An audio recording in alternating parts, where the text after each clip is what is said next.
predicación de la palabra de esta mañana y que sea de edificación para el pueblo de Dios. Esta clase tiene como título Probado para ser enviado. Está basado en el primer libro de Reyes, capítulo 17, del 1 al 6. Quisiera comentarles algunas cosas antes de entrar en tema. Básicamente, el contexto de lo que está sucediendo en la vida de Elías. Hablaremos un poco acerca de lo que pasó con él. En primer libro de Reyes 16 nos da la historia y la referencia acerca de, a partir del 29 en adelante, del rey Acab.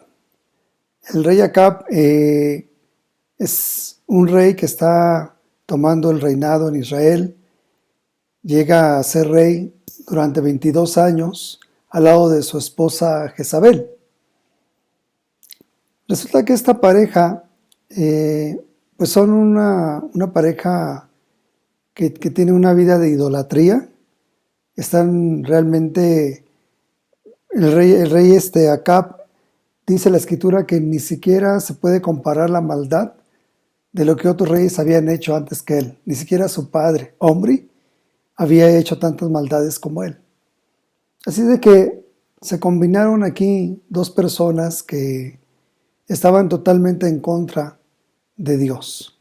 ¿Por qué? Porque estaban fomentando en este reinado el culto a los dioses paganos, en especial al dios falso Baal.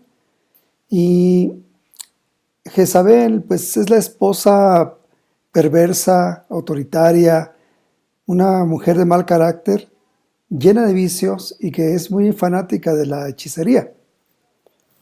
Jezabel también tenía la fama de haber exterminado a los profetas de Dios, algunos de ellos que ella estaba totalmente en contra. Cuando vemos ese tipo de cosas, nos maravilla en sobremanera ver la cantidad de maldad que había en esta época del pueblo de Israel. Baal es el dios a quien acudía el pueblo que ya se había dado la espalda a Dios, también apóstata. La gente que sembraba iba y le rendía culto a Baal para que les pudiera ayudar en sus cultivos, en sus cosechas. Inclusive dice la historia que en algunas ocasiones también llegaron a sacrificar a sus propios hijos para que pudieran darle honor a ese Dios falso. El panorama de este acontecimiento en la vida del pueblo de Israel es un panorama oscuro, lleno de pecado, de desorden, y también es una realidad que están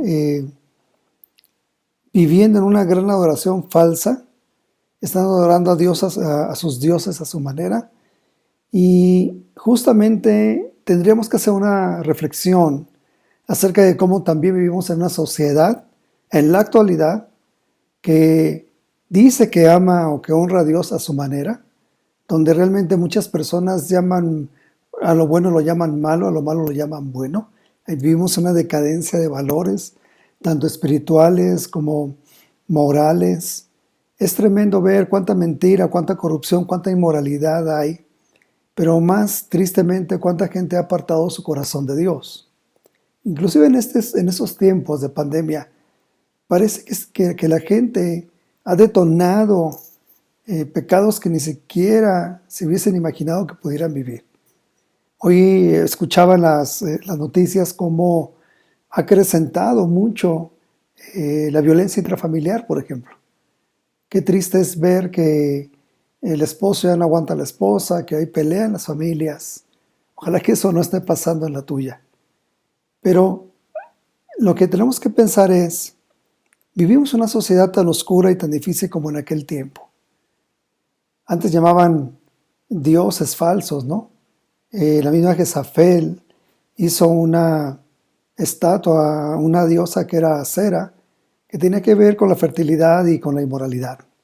Era terrible ver todas esas condiciones de vida. En este ambiente es el momento más difícil del pueblo de Israel, donde Dios envía a un hombre a que se levante y que dé testimonio de él. Él es Elías.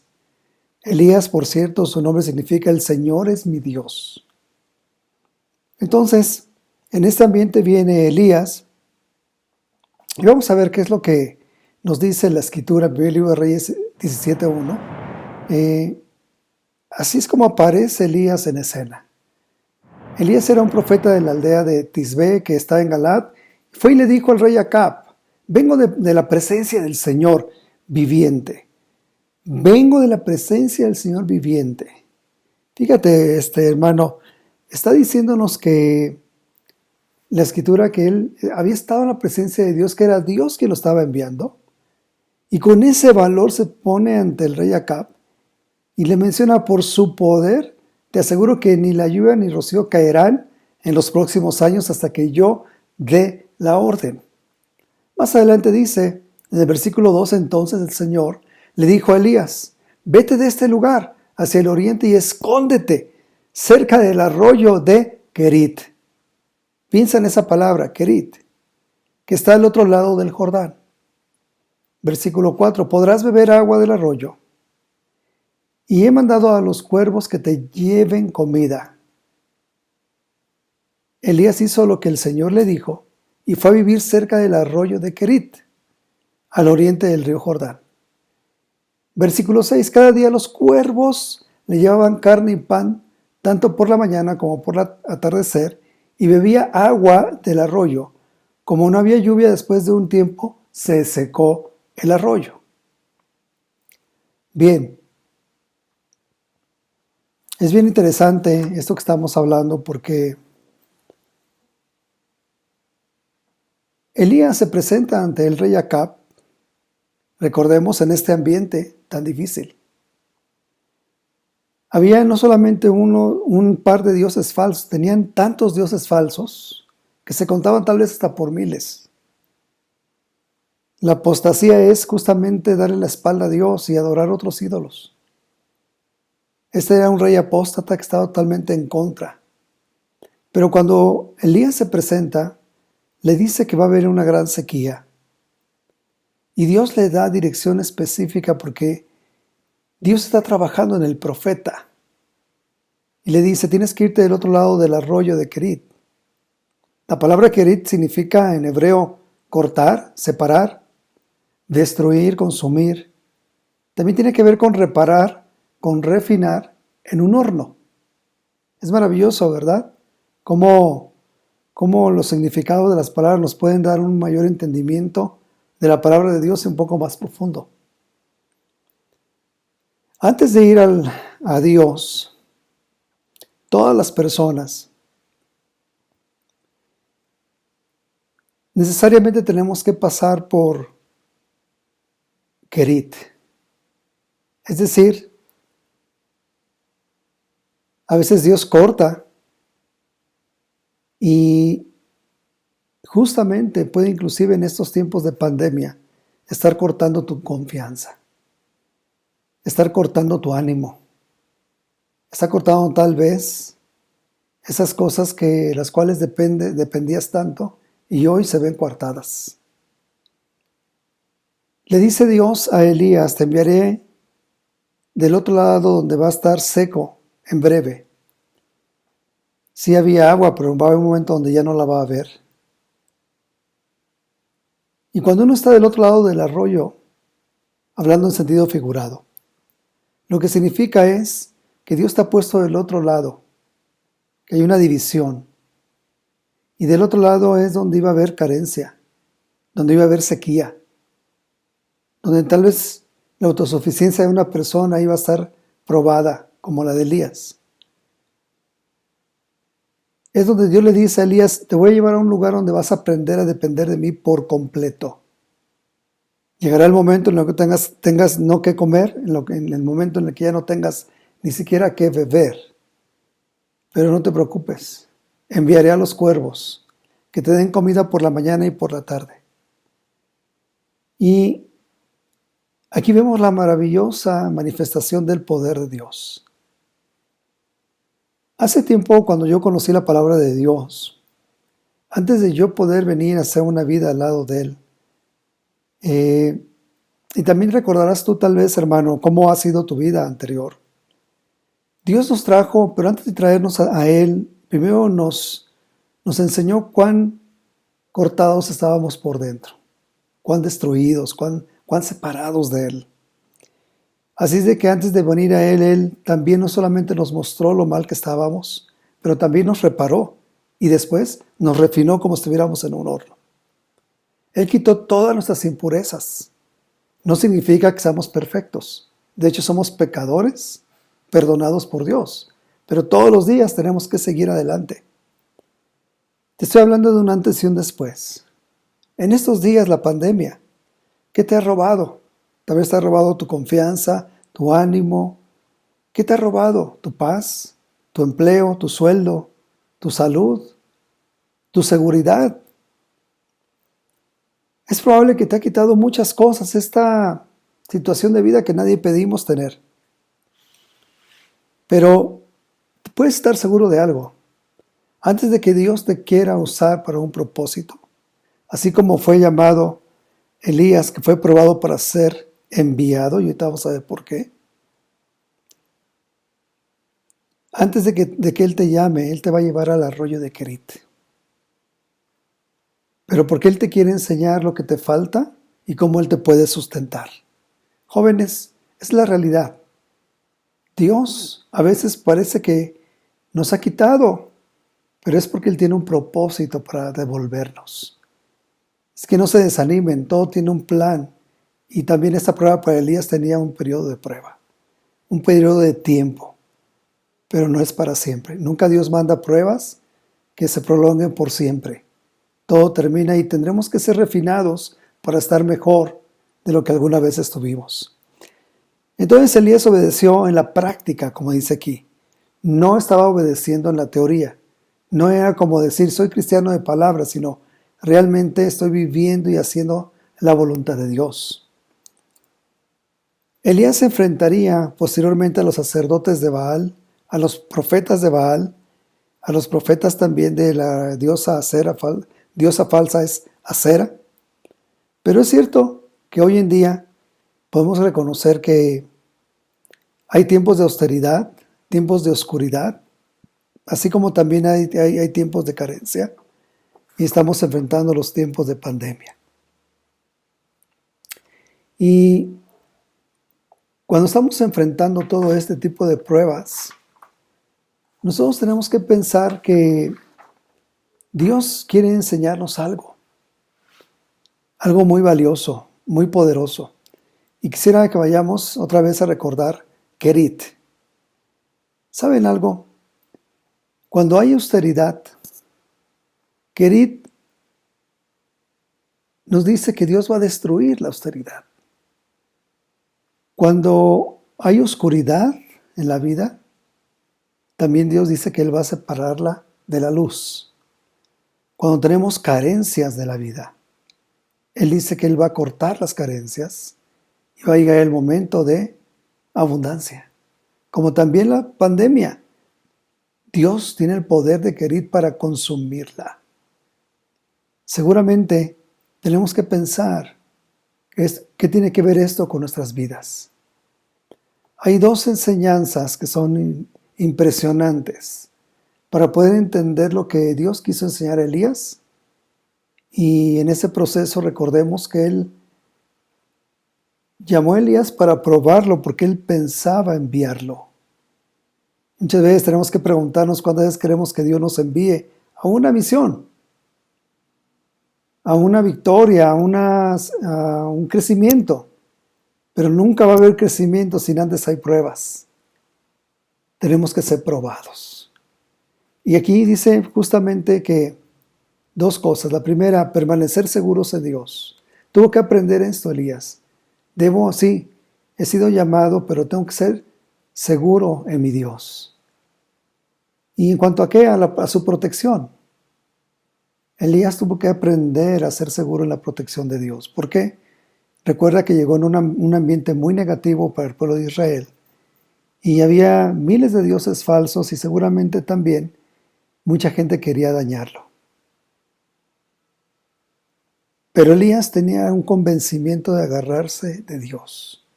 Había estado en su presencia, así es que él creía en su protección, no de palabras, sino verdaderamente que lo iba a cuidar.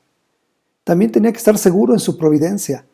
Cuando le hacía falta el alimento, entonces tenía que, en su obediencia, pensó, bueno, si Dios me está enviando es porque Él va a sustentarme. Y la verdad es que así trabaja Dios. Él no te envía a una prueba si no te va a dar el sustento. De alguna manera iba a llegar su providencia. Y llegó la providencia usando animalitos como los cuervos. Recuerda, hermano, recuerda, amigo, permanecer seguro en Dios, en su protección y en su providencia. La segunda cosa es permanecer obedientes a su dirección. Realmente Él quiere que tú seas obediente a la dirección que Él te está dando. ¿De qué manera? Obediente en medio de las pruebas. Si nosotros somos obedientes en las pruebas, es porque le estamos diciendo a Dios, aunque es difícil, sé que tú me guías. Y confiar en las pruebas demuestra más una fe sincera y verdadera que solamente una fe de palabra. Aquí está entonces siendo obediente en las pruebas, pero también en el proceso. Tal vez estaba él ahí escondido en medio de las situaciones, pero pensando, ¿qué es lo que Dios realmente querrá hacer conmigo? En el fondo de su corazón sabía, este es un proceso, es algo que Dios está llevando a cabo. Y Dios lo estaba soportando en todo momento. De tal manera entonces que hay que permanecer obedientes a su dirección. Obediente en la prueba ante el COVID. No nos gusta, ¿verdad? A veces ya estamos desesperados, pero tenemos que aprender. Inclusive esto Dios lo usa para ser obedientes. ¿Has mirado cuánta gente desobedece? ¿Cuánta gente no cree? ¿Cuánta gente habla y anda muy a la ligera? Que Dios los cuide. Pero ten cuidado de que tu corazón no se rebele también ante la dirección que Dios está enviándonos. Hay un proceso para todo, y cuando hay un proceso que Dios se toma el tiempo de que las mejores cosas tardan en suceder. Las mejores bendiciones parecen tardar, pero es porque vienen realmente sorprendentes para tu vida. No te preocupes, Dios tiene su tiempo medido para ti. De tal forma que quiero narrarte una historia que nos va a hablar un poco acerca de esa refinación. Dice la historia que una mujer visitó a un orfebre que trabajaba la plata. Y esta mujer le preguntó que cómo era el proceso de purificación para la plata. Así de que este hombre le explicó todo y hasta el final a la mujer le quedó claro. Ella antes de irse dijo, pero bueno, antes de irme yo quiero hacerle una pregunta. Cuando está en el proceso, ¿usted se está fijando cómo va la plata? ¿Pone su ojo en el proceso? A lo que él respondió, claro, yo me tengo que sentar a mirar y cada vez estoy mirando que no se pase de tiempo para que entonces el proceso no se eche a perder. O no se eche a perder la plata, propiamente dicho. Así que la mujer quedó satisfecha por la respuesta, pero después regresó y dijo, una pregunta más. A lo que le respondió, dígame, ¿y cómo sabe usted que el proceso ha finalizado?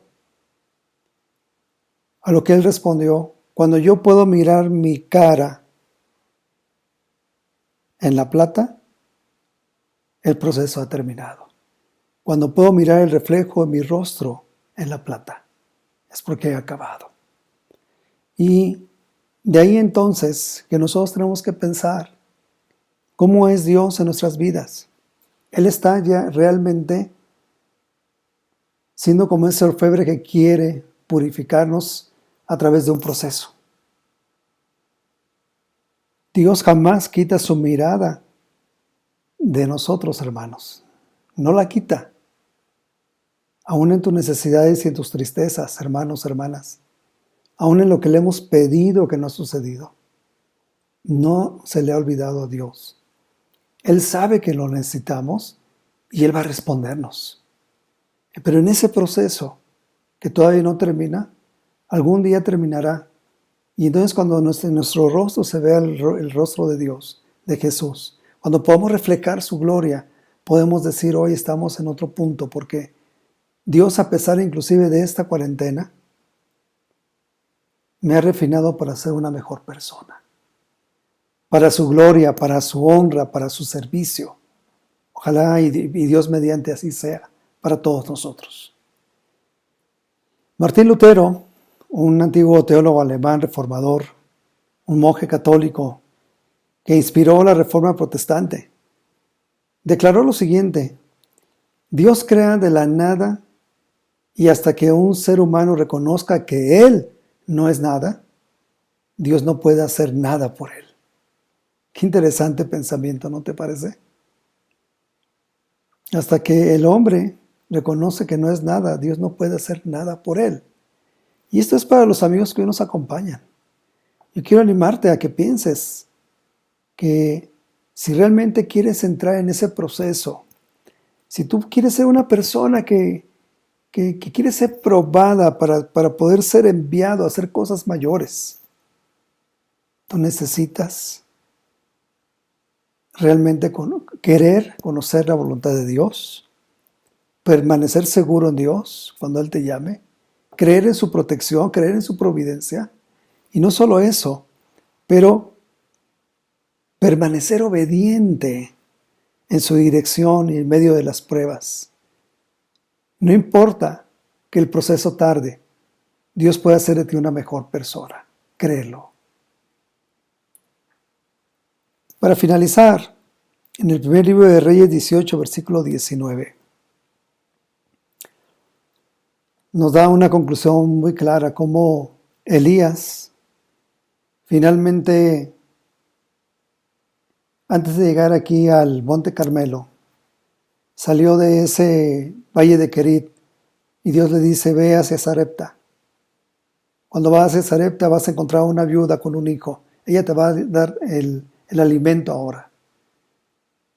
Pero cuando él llegue se da cuenta, la viuda no tenía más que para ella y para su hijo. Así de que entonces ella le menciona al profeta: si te doy a ti voy a morir yo y mi hijo. A lo que él responde: no te preocupes, todo eso se va a ir renovando. No te va a hacer falta ni aceite ni harina. Y entonces le pide: dame una torta a mí, luego comerás tú y tu hijo. Y cuando ella aceptó por fe hacerlo, vio cómo se renovaba día con día. Mientras duraba la hambruna, la sequía, ella nunca murió de hambre. Lo que estaba vacío, Dios lo llenó. Pero más adelante dice la escritura que el hijo enfermó y muere. Y la viuda le pide y le suplica a Elías que, siendo él un hombre de Dios, si él lo era, que le ayudara. A lo que Elías accede, sube a donde está el niño o el hijo y le pide a Dios encarecidamente que lo reviva, que lo vuelva a la vida. Y acontece el milagro: el niño resucita y le entrega a su madre, a su hijo. Ya hay otro evento ahí milagroso para Elías. Así es que cuando vamos a 1 Reyes 18 y 19, él va y se encuentra de cara con este rey, con el rey Acab, y en ese encuentro le dice que todo lo que estaba pasando de calamidades, todo lo que estaba mal en Israel, le dice Elías a Acab: es por culpa de usted y de la familia de su padre y por usted.